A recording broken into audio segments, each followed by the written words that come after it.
Hello students, welcome back to our YouTube channel. Last lecture में हमने ANOVA के बारे में डिस्कस किया था और अनोवा के 6 स्टेप्स डिस्कस किए थे। इन 6 स्टेप्स में से number first making a hypothesis, number second level of significance, number third test statistics, number fourth computation, number fifth critical region और नंबर सिक्स्थ कंक्लूजन। इनके बारे में हमने ब्रीफली डिस्कस किया था। आज इन्हीं 6 स्टेप्स को फॉलो करते हुए हम एक न्यूमेरिकल परफॉर्म करने जा रहे हैं और न्यूमेरिकल आपके कोर्स में गिवन है। आपके पास गिवन डाटा में 3 सैम्पल्स हैं, सैम्पल 1, सैम्पल 2 और सैम्पल 3। इन 3 सैम्पल्स में ईच सैम्पल के अंदर 4 वैल्यूज़ हैं। जैसे कि सैम्पल 1 xi में आपके पास वैल्यू है 40, 50, 60, 65। इसी तरह सैम्पल 2 xi2 के अंदर आपके पास वैल्यूज़ हैं 70, 65, 66, 50 और सैम्पल 3 की वैल्यूज़ गिवन है। टोटल 3 सैम्पल्स के अंदर आपके पास 12 वैल्यूज़ गिवन है। अब हमने इन्हीं गिवन वैल्यूज़ के स्क्वायर्स लेने हैं। जैसे xi आपके पास एक कॉलम है और आपने उसके साथ दूसरा कॉलम बनाना है xi स्क्वायर। इसका मतलब है इस फर्स्ट कॉलम का स्क्वायर, ठीक है। अब इसमें 40 का स्क्वायर लेंगे, 40 स्क्वायर्स होता है 1600। इसी तरह 50 का स्क्वायर 2500, 60 का स्क्वायर 3600, 65 का स्क्वायर 4225। इसी तरह सेकंड कॉलम पर आप आ जाएंगे xi2 पर। xi2 का स्क्वायर लिया जाएगा और उसी कॉलम में उसकी वैल्यूज़ पुट कर दी जाएंगी। इसी तरह कॉलम 3 xi3, इसका स्क्वायर लिया जाएगा। सभी के स्क्वायर्स लेने के बाद आपने एक कॉलम टोटल के नाम से बनाना है और उसे एम्प्टी छोड़ देना है। उसके बाद एक और कॉलम आएगा समीशन एक्स स्क्वायर के नाम से। समीशन एक्स स्क्वायर का मतलब है जितने कॉलम्स के आप सम ले चुके हैं, जैसे कि xi स्क्वायर आपने सम लिया था, x2 स्क्वायर, x3 स्क्वायर, इन सबको आपने ऐड अप करके समीशन एक्स स्क्वायर कॉलम के अंदर पुट कर देना है। जैसे 1600 plus 4900 plus 2025 is equals to 8525. Same step for the last row, 4225 plus 2500 plus 1764 is equals to 8489.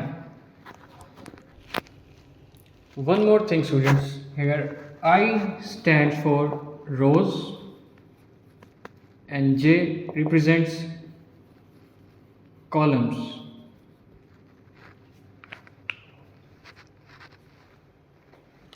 यहाँ पर TIJ टोटल आपका जो कॉलम फर्स्ट है, सैम्पल फर्स्ट xi, उनके अंदर जो वैल्यूज़ गिवन है उन सभी वैल्यूज़ को आप ऐड अप कर लेंगे और यहाँ पर उसका सम लिख लेंगे। 40 plus 50 plus 60 plus 65 is equals to 215। Same process आप करेंगे सेकंड सैम्पल, यानी कि सेकंड कॉलम के लिए आपका xi2 251, आप उसे ऐड करके लिख दें। यही स्टेप आप थर्ड कॉलम यानी कि अपने थर्ड सैंपल के लिए करेंगे और इसका टोटल आएगा 165। इस सम का स्क्वायर लेना है। ये जो आपके पास सम वैल्यूज़ आई हैं, टोटल वैल्यूज़ 215, 251 एंड 165, आपने इन तीनों वैल्यूज़ को अलग अलग स्क्वायर लेकर उसकी वैल्यूज़ नोट डाउन कर देनी है। जैसे 215 का स्क्वायर है 46225। नेक्स्ट 251 के लिए आप सेम स्टेप करेंगे, उसका स्क्वायर आएगा 46,001। नेक्स्ट वैल्यू का और 165 का स्क्वायर आएगा 34225।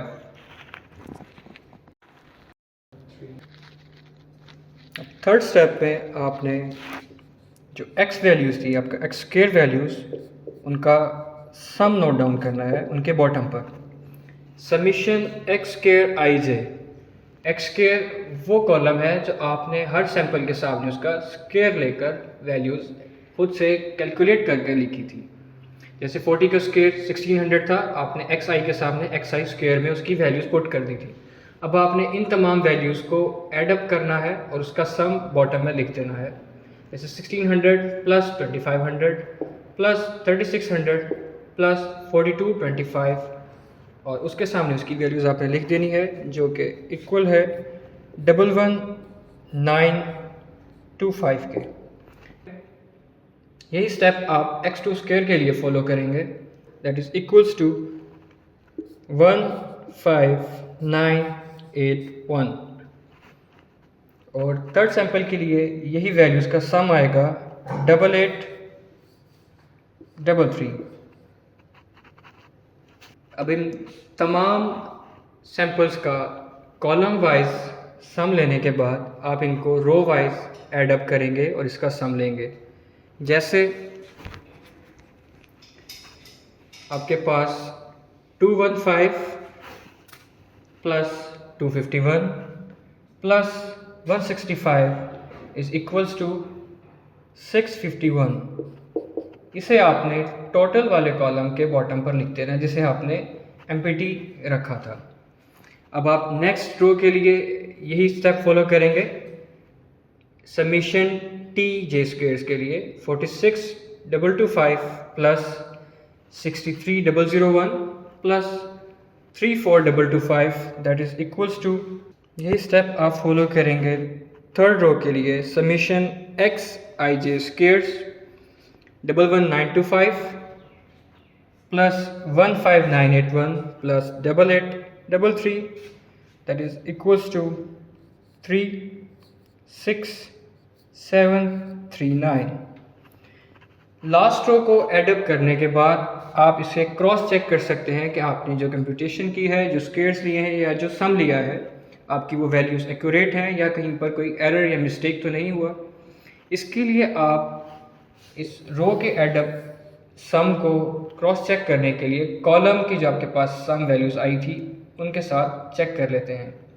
इसमें सम एक्स स्क्वायर जो कॉलम में वैल्यूज़ आई थी उसमें 8525 प्लस 8169 प्लस 11556 प्लस 8489, इसका जब आप ऐड अप करके सम लेंगे तो सम वैल्यू आपके पास आएगी 36739 जो कि इक्वल है आपके इस वैल्यू के। इसका मतलब आपकी जो कंप्यूटेशन है वो बिल्कुल एक्यूरेट है। इस टेबल और इन कैलकुलेशंस में से जो हमारी इंपॉर्टेंट वैल्यूज़ हैं हम उन्हें अलग से साइड पर लिख देंगे और बाकी इस टेबल को हम बाद में इरेज कर देंगे। इसमें से जैसे वैल्यूज़ इंपॉर्टेंट है, टी स्टैंड फॉर टोटल, जो आपकी ये वैल्यू है total 651, total sum of total square summation T square that is 14341 और लास्ट में आप वैल्यू लिखेंगे ये वाली summation I summation J x I J square और इसकी वैल्यू है 36739 और हम इस बाकी के टेबल को यहाँ से इरेज कर देंगे। Now we will find out the correction factor.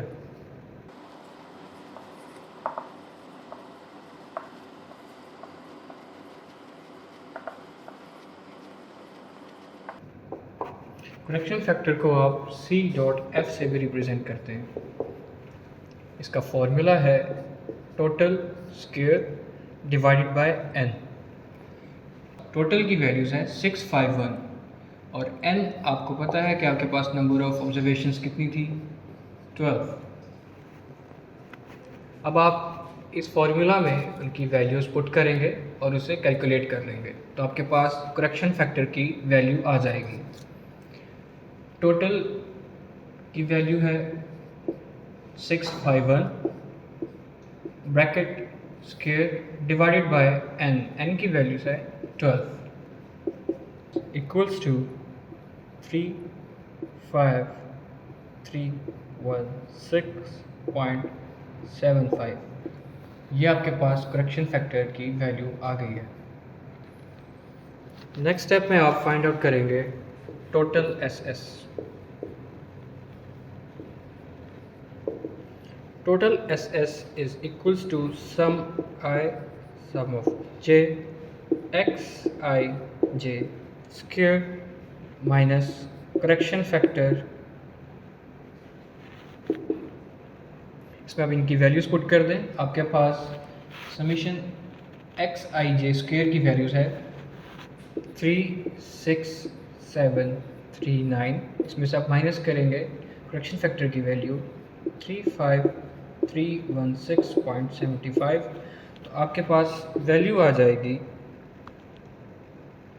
1422.25।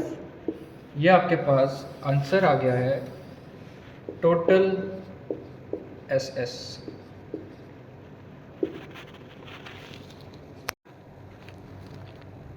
अब हम इसे इरेज करने से पहले टोटल SS की वैल्यू नोट डाउन कर लेते हैं। हमारे पास आंसर आया था 1422.25, ठीक है, और करेक्शन फैक्टर की वैल्यू है 35316.75। Now we will find out the value of between sum of square। इसका फॉर्मूला है sum total square divided by r।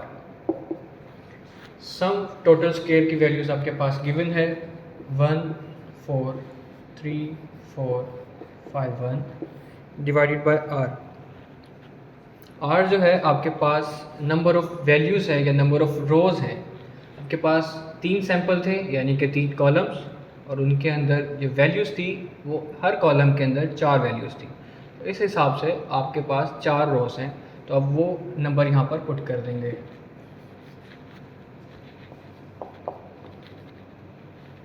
अब आप इसे कैलकुलेट करेंगे तो आपका आंसर आ जाएगा between sum of squares is equals to 546।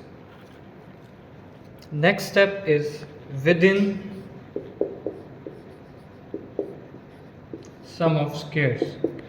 With in sum of squares का फॉर्मूला है total sum of squares minus between sum of squares। इस फॉर्मूला में अपनी वैल्यूज़ पुट करके within sum of square को find out कर सकते हैं। टोटल सम ऑफ स्क्वायर की वैल्यू थी 1422.25। इसमें से आपने सब्सट्रैक्ट करनी है बिटवीन सम ऑफ स्क्वायर की वैल्यू जो कि 546 है। 546 आपके पास आंसर आ जाएगा 876.25। तो ये within sum of square की वैल्यू आ जाएगी। वैल्यूज़ इरेज करने से पहले हम इसे साइड पर नोट डाउन कर लेते हैं। बिटवीन सम ऑफ स्क्वायर की वैल्यू हमारे पास है 546 और within sum of square की वैल्यू है 876.25। अब हम इक्वेशंस को इरेज कर लेते हैं। In the last step of computation we will draw a table of ANOVA. इसे आप एनोवा टेबल का नाम ले सकते हैं। इस टेबल में 5 कॉलम्स हैं। Number first source of variance, आप इसे शॉर्ट फॉर्म में SOV लिख सकते हैं। The next column is degree of freedom, इसे आप DF भी लिख सकते हैं। Next sum of square, the fourth column is mean of sum of squares and the last column is F distribution।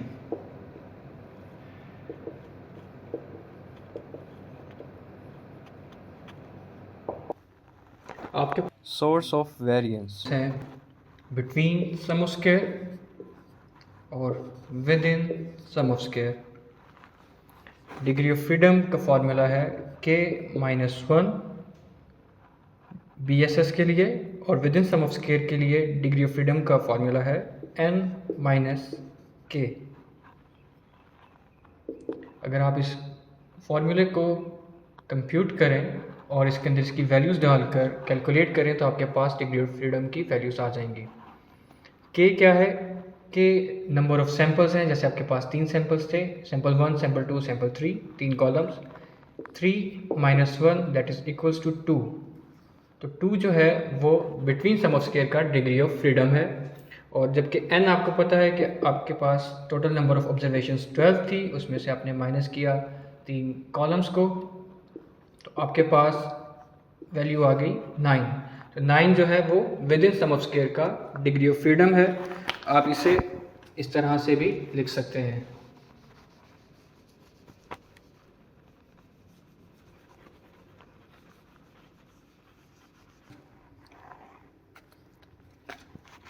ये फॉर्मूला मैंने आपको समझाने के लिए बताया था। आप चाहें तो इसे अपने रफ वर्क में कैलकुलेट करने के लिए लिख सकते हैं, लेकिन इस टेबल के अंदर आपने जस्ट उसकी वैल्यूज़ लिखनी है। Next, sum of squares. Between sum of square की वैल्यू आपके पास जो आपने लास्ट स्टेप में कैलकुलेट की थी जो कि 546 है, और within sum of square की वैल्यूज़ आपके पास आ गई थी 876.25। अब आपने इन वैल्यूज़ का मीन लेना है। मीन सम ऑफ स्क्वायर क्या है कि आपने अपने सम ऑफ स्क्वायर को डिवाइड करना है डिग्री ऑफ फ्रीडम की वैल्यू पर। तो आप इसे फॉर्मूला के अंदर पुट करें, sum of square divided by degree of freedom. 546 जो कि बिटवीन सम ऑफ स्क्वायर की वैल्यू है, उसे आप डिवाइड करेंगे बिटवीन सम ऑफ स्क्वायर के डिग्री ऑफ फ्रीडम से, तो आपके पास वैल्यू आ जाएगी 273। सेम स्टेप आप फॉलो करेंगे within sum of square के लिए। Within sum of square की जो सम ऑफ स्क्वायर है वो है 876.25, उसे आप डिवाइड करेंगे डिग्री ऑफ फ्रीडम से जो कि 9 है, फिर आपके पास वैल्यू आ जाएगी 97.36। अब हम एफ डिस्ट्रीब्यूशन यानी कि फ्रीक्वेंसी डिस्ट्रीब्यूशन को कैलकुलेट करेंगे। एफ डिस्ट्रीब्यूशन को फाइंड आउट करने का फॉर्मूला हम प्रीवियस लेक्चर में डिस्कस कर चुके हैं। उसका फॉर्मूला है F is equals to between sum of square square divided by within sum of square square. ठीक है, इसमें आप अपने इसकी वैल्यूज पुट करेंगे, दैट इज 273 डिवाइडेड बाय 97.36 जो आपने प्रीवियस स्टेप में कैलकुलेट की थी। अब उसी में से वो वैल्यूज़ उन्हें एज इट इज़ पुट कर देंगे, तो आपके पास आंसर आ जाएगा f इज इक्वल्स टू 2.80। ये आपके पास f डिस्ट्रीब्यूशन आ गई है। नंबर 4 स्टेप कंप्यूटेशन था। कंप्यूटेशन कंप्लीट होने के बाद आप नेक्स्ट मूव करेंगे क्रिटिकल रीजन स्टेप नंबर 5 की तरफ।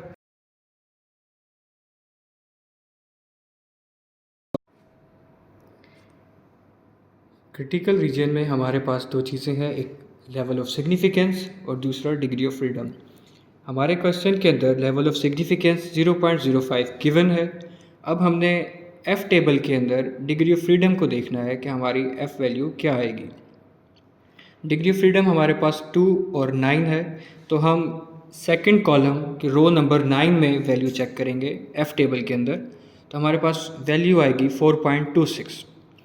4.26 जो है वो हमारी जो एफ डिस्ट्रीब्यूशन की कैलकुलेटेड वैल्यू है उससे बड़ी है। इट मीन्स अब हम इसके बारे में कंक्लूजन्स दे सकते हैं कि जो हमारा आंसर है जो हमने उसे फाइंड आउट किया है एफ डिस्ट्रीब्यूशन, वो क्रिटिकल रीजन की रेंज के अंदर फॉल कर रहा है। तो हमारा आंसर 2.80 4.26 की वैल्यू से कम है। It means it falls in this range. तो हम ये वैल्यू दे सकते हैं कि हमारा जो हाइपोथेसिस H0 है वो बिल्कुल करेक्ट है। और आप क्यूरीज़ के लिए हमें कमेंट कर सकते हैं।